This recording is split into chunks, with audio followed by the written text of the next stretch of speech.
One of the top law enforcement officials in the United States is adding his voice to what's become a renewed public debate over the origin of the COVID-19 pandemic. Magda Gabro-Selassie is on the story. She's in Washington today. What is the FBI saying, Magda? Well, the director of the FBI says the agency believes that the COVID pandemic was most likely connected to a lab incident in Wuhan. And to get at that assessment, he says there is a whole team that includes analysts, microbiologists, virologists as well. And he also seemingly accused the Chinese government of not being upfront. So here's more from him on Fox News last night.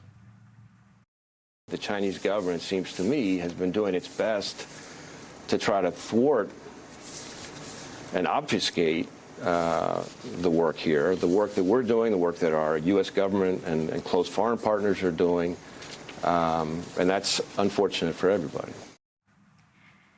Now, he also said that the investigation is still continuing into the origins of COVID. But this all comes after the Wall Street Journal reported on Sunday that the U.S. Energy Department shifted its position on the source of the pandemic. So moving away from a neutral position to having low confidence, the pandemic began with an accidental lab leak in China. Now, today, reacting to all of this, China's foreign ministry said there's no credibility behind what's being said. Its spokesperson told the U.S. to respect science and facts and declared that China has been open and transparent. But we should note that while China has let the World Health Organization in to study the origins of the outbreak back in early 2021, a second request to gather more data that would have included auditing China's labs was denied, Heather.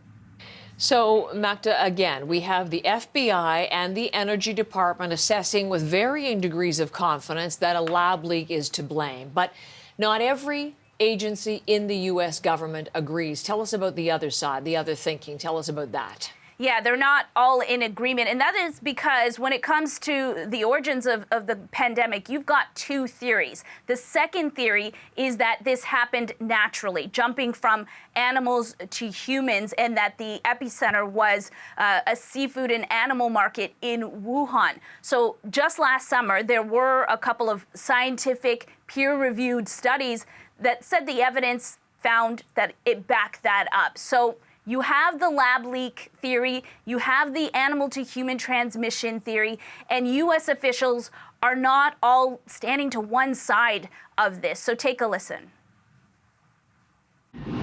There is not a consensus right now in the U.S. government about exactly how COVID started. There is just not an intelligence community consensus, and that work is still ongoing.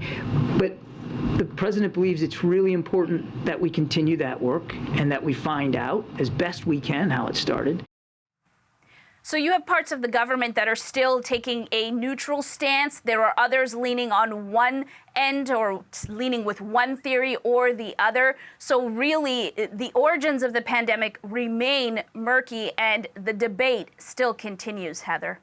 Magda, thank you very much. Yes, nearly 3 years since the official designation of pandemic, and it still is murky. Magda Gabro-Selassie there in Washington.